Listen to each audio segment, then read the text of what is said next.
عقیدہ ہفتم ذات باری تعالی، جس طرح ممکنات کیا جواہر اور کیا اعراض اور کیا اجسام اور کیا عقول اور کیا آسمان و زمین اور کیا افلاک و کواکب اور کیا عناصر اسی قادر مختار کی ایجاد سے عدم کی پوشیدگی سے وجود میں آئی ہیں، اسی طرح ان تمام ممکنات کے خواص و آثار اور ان صفات اور کیفیات بھی اسی قادر مختار کی ایجاد سے ہیں۔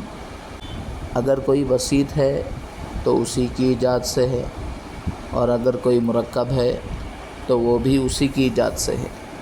اگر کوئی عنصر گرم ہے تو اسی کی ایجاد سے گرم ہے، اگر کوئی عنصر بارد ہے، ٹھنڈا ہے، تو اسی کی ایجاد سے بارد ہے، ٹھنڈا ہے۔ جس طرح آگ اور پانی کا وجود اسی کا عطیہ ہے، اسی طرح آگ کی حرارت یعنی گرمی اور پانی کی برودت بھی یعنی ٹھنڈک اسی کی پیدا کی ہوئی ہے۔ کوئی شے خود بخود گرم اور سرد یعنی ٹھنڈی نہیں۔